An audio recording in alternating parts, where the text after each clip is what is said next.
Read updates in Chinese. The cruise ship had been shunned at port after port for fear it might carry the new coronavirus, COVID-19, but when the Westerdam arrived in Cambodia on Thursday, the country's prime minister greeted its passengers with flowers. Amid assurances that the ship was free of the virus, hundreds of elated passengers disembarked, traveling to destinations around the world. One, however, did not make it much farther than the thermal scanners at the airport in Kuala Lumpur, Malaysia. The passenger, an American, was stopped on Saturday, and later tested positive for the coronavirus. With passengers already headed for destinations on at least 3 continents, health officials are scrambling to determine how big a problem they now have and how to stop it from getting bigger. With more than 1,000 passengers from the Westerdam headed for home, experts said, it may be harder than ever to keep the coronavirus outbreak contained to China. It is unclear how well the passengers were screened before they were allowed off the ship. But the best approach to containing a broader spread of the virus from the Westerdam would be to track down all of the passengers and quarantine them for 2 weeks, experts said.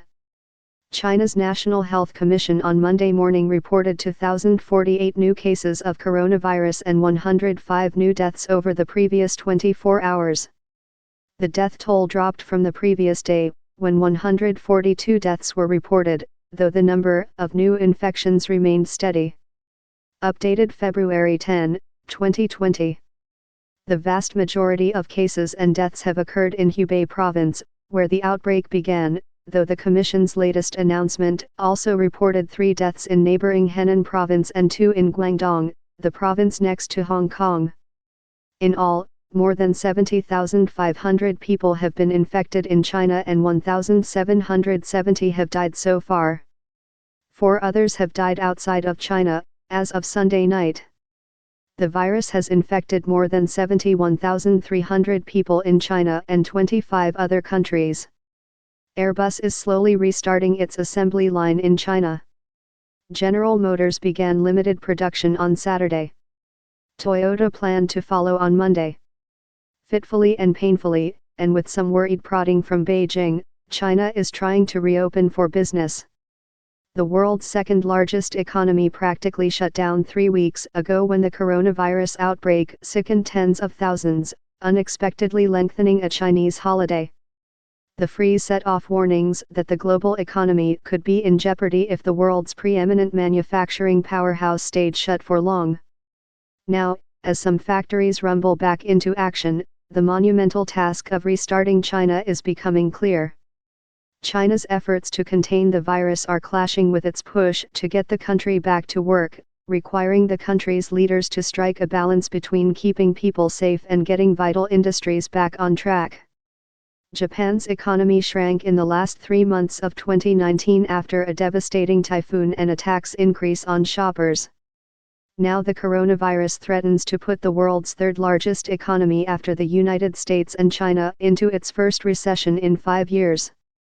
Japan's output shrank at an annual rate of 6.3% in the October to December period, the government said on Monday. The country's consumption tax was raised to 10% from 8% in October, depressing consumer spending.